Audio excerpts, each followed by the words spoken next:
Research in the fast lane. Our guests today launched projectiles faster than Mach 5 as they study hypersonic speeds. That's thousands of miles per hour. Their work could one day revolutionize air travel. Plus, a geophysicist unexpectedly finds inspiration in earthquakes, why he says they are just one step in the long walk shaping Earth. That's ahead in Breakthroughs. And Ask Us Anything, a listener question takes us on a sunbeams journey. That's all coming up on this episode of Technology Today. We live with technology, science, engineering, and the results of innovative research every day. Now, let's understand it better.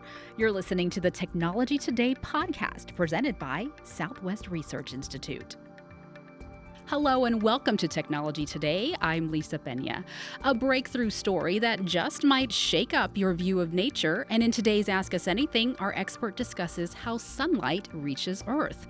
But first, we're flying into this new year and new decade at hypersonic speeds. Our guests today are Dr. Nicholas Music, an SwRI engineer, and Dr. James Walker, director of SwRI's Engineering Dynamics Department. They test fire objects at hypersonic speeds, exposing materials to extreme heat, and in the process making discoveries that could one day change how we travel and how quickly we reach our destination. Thanks for being here, James and Nick. Thank you for having us. Well, so let's start with a definition of hypersonic. We are talking about unreal speeds here. So how fast are we talking? Well, hypersonics is typically or roughly defined as anything moving faster than 5 times the speed of sound. So the speed of sound is defined as Mach 1. So you'll hear us say Mach a lot. But Mach 1 is how fast a sound wave moves. And anything moving at hypersonic velocities is moving at least 5 times faster than that.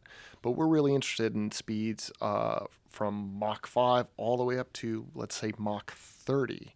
Now, to put that in context, how fast is that? Mach 1 is about 770 miles per hour. That depends upon what you're flying through and the temperature of what you're flying through, but it's about 770 miles per hour. But if you're talking about Mach 5, now we're talking about moving at around 4,000 miles per hour. And we're looking at stuff that, or we're interested in stuff that's moving up to 40,000 miles per hour. Okay, and can you give us some examples so that we can kind of understand what are we talking about when we talk about Mach 1, Mach 5? Sure. So if you want to put everything in context of, let's say a commercial airliner. A commercial airliner flies at subsonic velocity, so less than Mach 1. It'll cruise at about Mach 0.8 or 0.85. And if you want to look at some military fighter jets, those things will fly at supersonic velocity, so Mach 1.5 or Mach 2. Stuff that we're interested in starts at about Mach 5 or higher. Now, it's sort of interesting to put that in context. Some high-powered rifles, you can launch bullets at Mach 5 or Mach 6 out of a high-powered rifle. So that's about 2 kilometers per second, or about 4,000 miles an hour. But when we start talking about hypersonics, what are some of those? What do some of those vehicles look like? If you're returning from lunar orbit, let's say the Apollo missions, those all came back and re-entered the Earth at about 11 kilometers per second. That's roughly a little bit over Mach 30. And then when the space shuttle re-enters, that was re-entering around Mach 20 to Mach 25. But it's trying to slow down during its descent back into the atmosphere. Some other interesting applications are like the commercial flight industry. SpaceX is launching its rockets to deliver stuff to the space station or put stuff in orbit. Those rockets, whenever they cut off their main engine, they're moving at about Mach 8 or Mach 10, right near the upper edges of the atmosphere. Okay, so James, you are recreating these crazy, unimaginable speeds in a lab right here at SwRI. How are you doing this? So we are launching relatively large projectiles with what's called a 2-stage light gas gun. Guns typically have one stage, the ones you think about, say, like a rifle. And a regular rifle, say a 30 caliber rifle, will shoot a projectile around 950 meters per second, which is around almost approaching Mach 3 is what a typical rifle will shoot. So with our guns, we can launch up to about 7 kilometers per second, about 7 times that fast. And we can then launch various shaped projectiles, which we've done, looking at their behavior as they fly through a controlled atmosphere. So the two-stage light gas gun in particular, we have a regular gunpowder, a propellant that compresses hydrogen, pushes a piston that compresses hydrogen to really high pressures, high temperatures, and then the hydrogen, which is the light gas, is what accelerates the projectiles to these really high speeds. So it's done in 2 stages. It's just a laboratory device. It's really large. It has its own building here on the SwRI campus, and then it flies through various flight tubes and instrumentation chambers so that we can collect data on the projectile flight. Okay, and we'll go back to Nick for this next question. How is photography used in your research? It's my understanding you're taking pictures of these projectiles. We are. It's actually really, really fascinating. We use a lot of high-speed video in just about all of the experimentation that we do in our department. But for these experiments, we're actually launching a projectile that might be flying anywhere from Mach 10 to Mach 15, and as it's flying, we set up high-speed video cameras that will record its motion in free flight.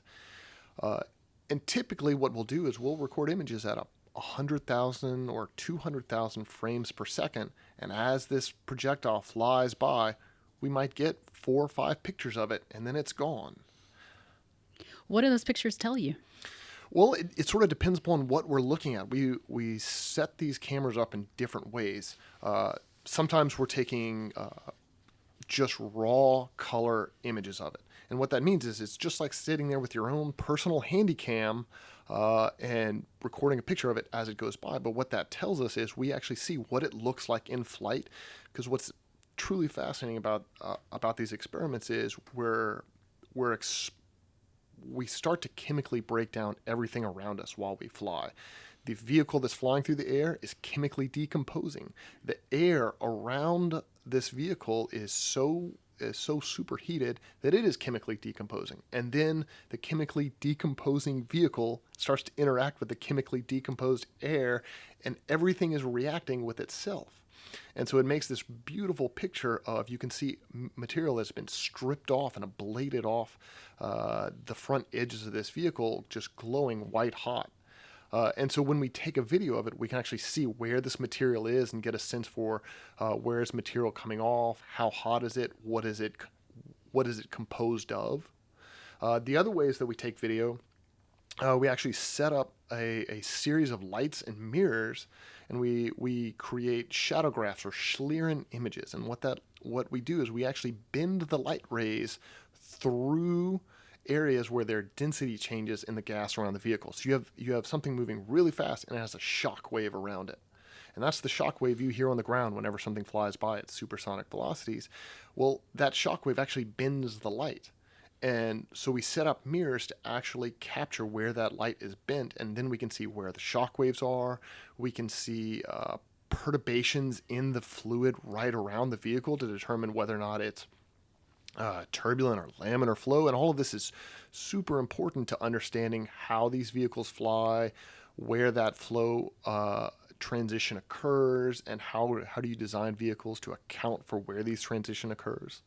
So when you say vehicles, you are talking about projectiles made of different materials and in different shapes. Is that correct? You're testing different materials and different geometries?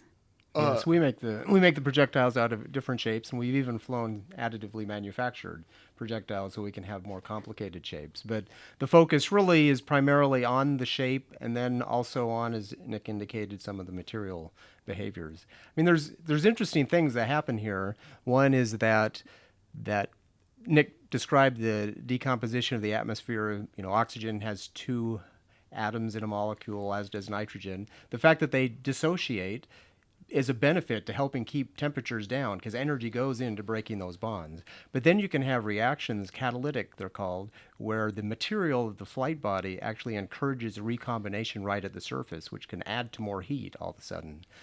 And as Nick indicated, we're also looking at this question of the shape primarily and how it affects boundary layer transition. Boundary layers are very important as to the heating of the vehicle in flight.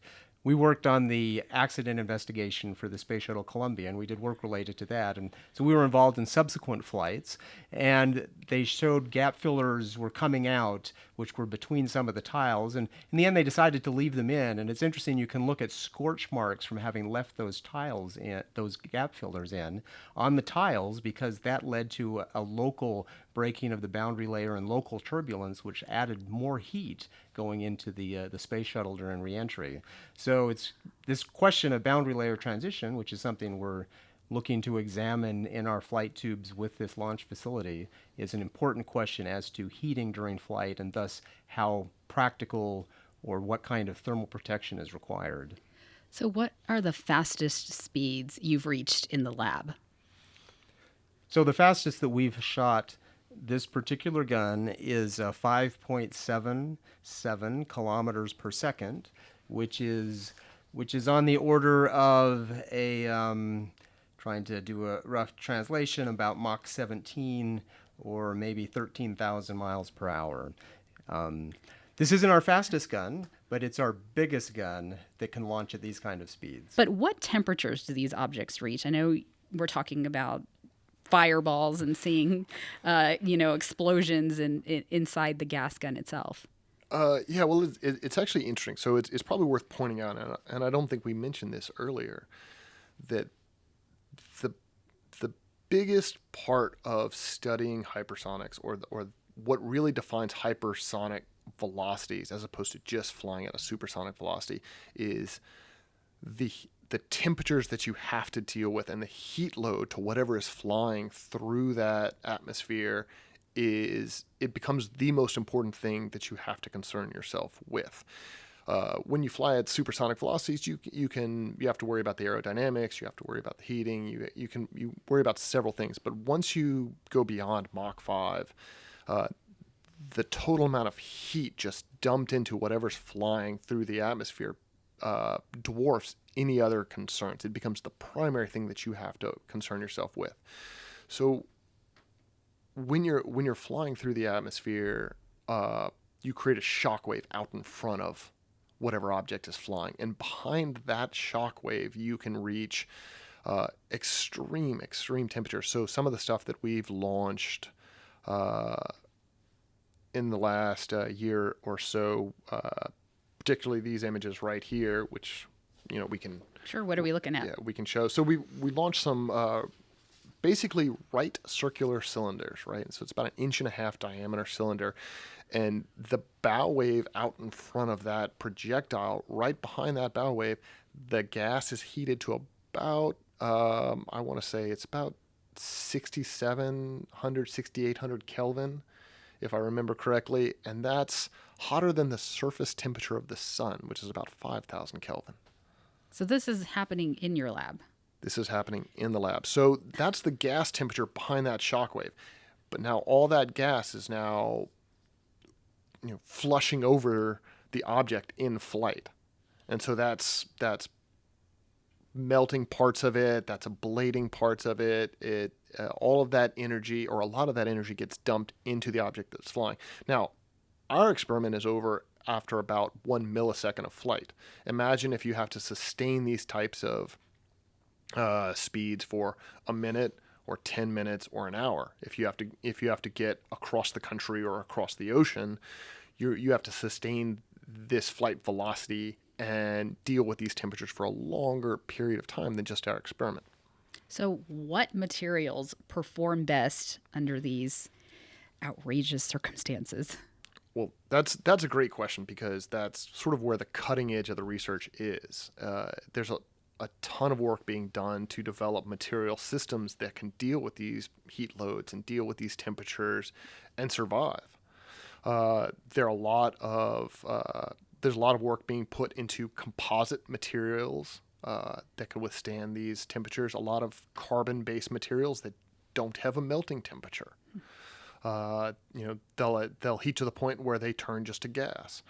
Beyond carbon, there are a lot of refractory metals and tungstens being looked at, and then there are a lot of engineering questions about even if the material has a melting temperature that you have to be concerned with, can you engineer a means of controlling the temperature by putting systems underneath the surface of the skin of the vehicle to help draw that heat away or mitigate those extreme temperatures? Yeah, I think this is an interesting point in that historically, when we look at flight vehicles that were going fast, they used titanium. So we have the SR-71, which could do about Mach 3. In fact, when we kind of dream about where we could go in the commercial world with this, the SR-71 did London to Los Angeles in less than 4 hours.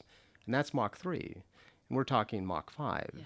So it could be really great for those of us who are tired of sitting on planes at these subsonic 80% the speed of sound kind of flights. The X-15, which was a rocket-boosted, briefly hypersonic vehicle, was also titanium. So it reached its highest speed, was about 4,000 miles per hour. But now for these kind of sustained speeds, we have to go into some more modern materials. The nose and the leading edge wing of the space shuttle were made of a carbon-carbon composite. So that's one of the areas that we expect to be going into, and some of the materials that we're currently testing are these carbon-carbon materials, which is Nick indicated have really high melting temperatures or sublimation temperatures. And so they're able to deal with these high heat loads for an extended period of time. So all this is fascinating, and there's a purpose behind all this. You're not just launching projectiles for fun. Obviously, We might be. Might be. I'm sure it is. I'm sure it's fun. I'm sure there's some element of fun there. But really, what are the possibilities with this research? Where do you see it going? Well, there's sort of three application areas. There are certainly military and defense application areas for it, and that's sort of the primary driver between the rapid funding increase in this area of research. There are also commercial air travel applications. Those I believe are a little bit further out before some of this technology matures to the point where we'll be able to buy a ticket on an airliner flying at these velocities. But then there's also the commercial spaceflight industry has a lot of hypersonic applications, as well as I guess government spaceflight. So Mars reentry, if we're sending somebody to Mars, where we land, we enter the Mars atmosphere at extreme hypersonic velocities. We're talking Mach 30 or Mach 40. When we come back from Mars, we're re-entering the Earth's atmosphere at these extreme Mach numbers of Mach 30 or Mach 40. Just in terms of launching satellites, there's a burgeoning commercial spaceflight industry. All of the rockets that go up and launch something into orbit, or that might bring even paid space flight, where if you want to take a ride and go into space, some of those flights are starting at Mach 3, but then even the SpaceX rockets that are launching stuff into orbit are reaching Mach 8, Mach 10 before they ever leave the atmosphere. And so understanding the physics and designing those rockets properly to handle the heat loads, the pressure loads, and fly properly and achieve their mission in launching satellites in orbit, they have to fully, they've got to grapple with all the problems that anybody else grapples with in the hypersonics realm. We're looking at two different regimes here. We have the historical one, which is the boost glide, where the space shuttle was boost glide, so it re-entered hypersonically. But now as we're moving towards, as Nick was mentioning, in the commercial sector, this focus on trying to reuse launch vehicles. This question becomes very important because we have boosters going up. We want to reuse them. They're just entering their hypersonic regime, and that's what they have to do to return to Earth for reuse. So that's a big hope we all have for cutting the cost per pound to orbit into space, is by reusing launch vehicles. To do that, you have to understand the hypersonic flight and the hypersonic regime, because that's part of the reentry package that they have to go through in order for us to recover those vehicles and then reuse them. So that's the first kind of exciting new area that's opening up for hypersonics. Another new area, which is a little further out, as Nick mentioned, but I think is super exciting, is this notion of actual hypersonic airliners. Of course, we don't have supersonic airliners right now, but we're still hoping for the hypersonic airliners, and that leads to some new technology as far as engines go, which we really haven't touched on.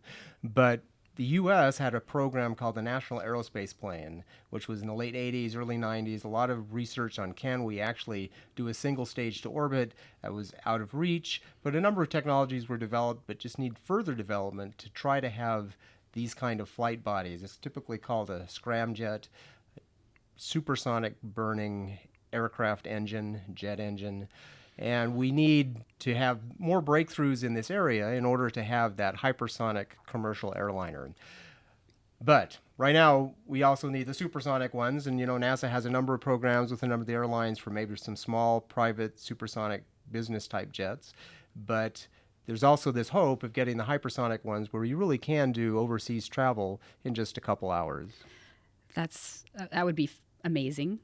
Who wouldn't want to do that, right? But how far off are we talking when you say it's well off into the future? Do you have a projection as to? Well, it really depends, right? And right now, as was mentioned, we're kind of in a fifth or sixth wave of hypersonics. It started back when we talked about X-15 and Gemini and Apollo. We're now kind of at another wave where Department of Defense is investing in it. And right now, their short term is the boost glide that we talked about, where you do hypersonic glides. But they're also investing in missiles that will have air-breathing engines, which are the scramjet technologies, what we assume is the technology that will win out. So those we could see towards the end of the decade. You talked about we're new 2020s, right? This decade will probably happen missiles that have that technology. Once that's in use and tested out and being lots more research happening on it, it's very possible that the end of the 2030s could see something human-manned. All right. So any surprise findings so far? How long have you been researching hypersonics here at SwRI? And so far, any big surprises through your research? So we've been doing about 2 years now of the flight research that we've mentioned here with our two-stage light gas gun.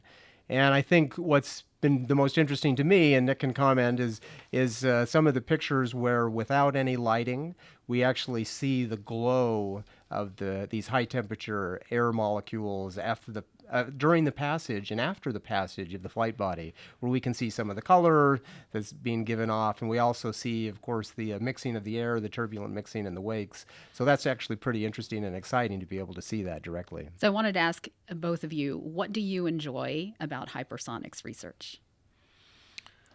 I think that's a real easy question to answer. I am thoroughly fascinated by just how interconnected everything is. You have the chemistry of what's going on combined with the aerodynamics, combined with the flight physics, combined with the material science. All of those are so integrally connected that you can't really isolate. It's hard to isolate one from the other. And it makes it such a rich and complex problem to try to wrap your head around that I just find it fascinating. Yeah, it is. And I think there's also another aspect we really haven't touched on so far today, because we've been focusing on the experimental end and the fact that we can launch these bodies at really high speeds, which is really amazing. But part of the way we understand, part of the way we analyze what we've actually done is through large-scale numerical simulations. So we have software models of how these molecules break up in the air and how the flow goes past the flight vehicle. And comparing the experiments to these models is what leads to our understanding of what's actually going on and also develops a predictive capability. Well, I'm looking forward to buying my first commercial hypersonic flight ticket. And when I do, I'll think of both of you. Well, as are we.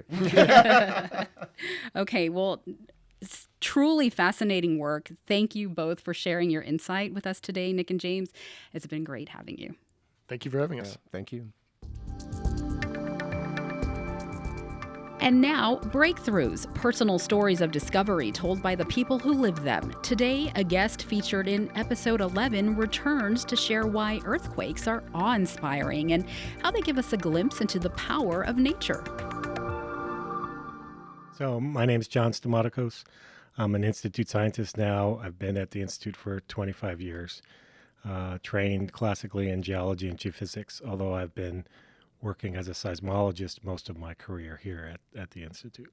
So when I first arrived here, I was working with a great team of geologists, volcanologists. We were working on a big program then that was to support Nuclear Regulatory Commission on the Yucca Mountain project. We had a seismologist on staff, and the Department of Energy had just started their own big brand new study to evaluate earthquake hazards for the Yucca Mountain facility, and he retired. And so everybody just looked at me and said, well, your degree says geophysics, you should understand earthquakes too. Why don't you take on that role? And I said, sure, can't be hard. Earthquakes, how hard could earthquakes be? And so I just stepped into that role and started to go to these meetings and realized pretty quickly how interesting and different earthquake science was from sort of standard geology and geophysics, that although we're all looking at the same phenomena, we're looking at them in very different ways over very different time frames, and just became enamored with earthquake seismology and with all aspects of earthquakes and what people did to study earthquakes and what people actually did to use earthquakes to predict, future hazards. Well, earthquakes are like the individual steps of a long walk. That's the view from a geologist. So if you're standing in Yellowstone Park, or you're standing and looking at the Tetons, this is a really good example. The Tetons are a very young mountain range. They stand up to 13,000 feet is the highest elevation, and you're standing in the parking lot there at 5,000 or 6,000 or 7,000 feet. So you've got this huge edifice in front of you, and what you realize when you start to study earthquakes is that edifice is really the product of hundreds of repeated earthquakes over several million years. So from a geologist, a million years doesn't sound like anything. From a seismologist, a million years is forever. So you put the two together and you recognize that the cumulative effect of each individual earthquake is the result of this beautiful mountain range. But it took 600 to 1,000 individual big earthquakes to produce that mountain range. That was an interesting philosophy to adopt. Nature just reveals itself to you in ways that you don't predict as a scientist, and that, at least from my point of view, really capture my imagination. Like, wow, it is so much more complicated and beautiful than anybody can even imagine. So there's another aspect of seismology that I always love to talk about, and it was a discovery that was made by Gutenberg and Richter back in the 1950s, and that is that earthquake magnitudes follow a very simple power law relationship. So every magnitude 6 earthquake is preceded or followed by 10 magnitude 5 earthquakes, and every magnitude 5 earthquakes is preceded or followed by a 10 magnitude 4 earthquakes. So you get this very simple relationship. So if you know how frequently a magnitude 6 earthquake occurs, you know how you're going to get 10 times more frequent magnitude 5 earthquakes. It's a very powerful and very universal relationship. That was really inspiring me to learn about that, and then to learn that what we call scale independent or scale invariant relationships occur all over the place in nature. The Earth, this dynamic planet that we're lucky enough to live on, earthquakes are just part of this of a natural cycle of how everything occurs. And so I like to look at the whole range, small earthquakes to large earthquakes, the frequency that they occur and where they occur, why they occur. They're a complex beast, and yet I think there's kind of a beauty in them. A new and enlightening perspective on earthquakes and the connections in nature. Thanks for sharing your breakthrough story, John. And finally today, Ask Us Anything. You ask, our experts answer. Aria M. submitted questions on podcast.swri.org. She asked, does light need air to travel? And if so, then how does the sunlight travel in space to reach Earth? And her second question, does sound travel in a vacuum? Great science questions, Aria. We turn to our expert SwRI space physicist, Dr. Heather Elliott, for the answers. Thanks for joining us, Heather. Hi, it's nice to be here. Does light need air to travel? No, it doesn't. Sound waves and ocean waves are waves where a piece of material moves up and down or there's a vibration. I know that everyone has felt really loud sounds like vibrate their chest. And then an ocean wave, you literally see the water move up and down. But light is a wave in electric and magnetic fields. And electric and magnetic field can exist in a vacuum. So a vacuum is a region where there is no material, no mass. Since space is almost a vacuum, and we know that electric and magnetic fields can exist without there being any material. So that means that the light can go straight through space and go from the sun all the way to Earth. So it's not like the sound waves and the ocean waves where you have to have material moving. It's just that it's like an energy source that can just travel. And her second question, does sound travel in a vacuum? Yeah, so a vacuum doesn't have any material, and the sound wave, you need that material to move. And so since there's no material, it can't travel in a vacuum. Thank you for submitting again, Aria. To submit a question to Ask Us Anything, visit podcast.swri.org and scroll to the bottom, or post your question on social media with hashtag AskSWRI. You can also ask a question by commenting on one of our Ask Us Anything posts. Your question may be featured on an upcoming podcast episode. And that wraps up this episode of Technology Today. Subscribe to the Technology Today podcast to hear in-depth conversations with the people changing our world and beyond through science, engineering, research, and technology. Connect with Southwest Research Institute on Facebook, Instagram, Twitter, and LinkedIn. Check out the Technology Today magazine at technologytoday.swri.org. And now is a great time to become an SwRI problem solver. Visit our career page at swri.jobs. Ian McKinney and Brian Ortiz are the podcast audio engineers and editors. I am producer and host Lisa Pena. Thanks for listening.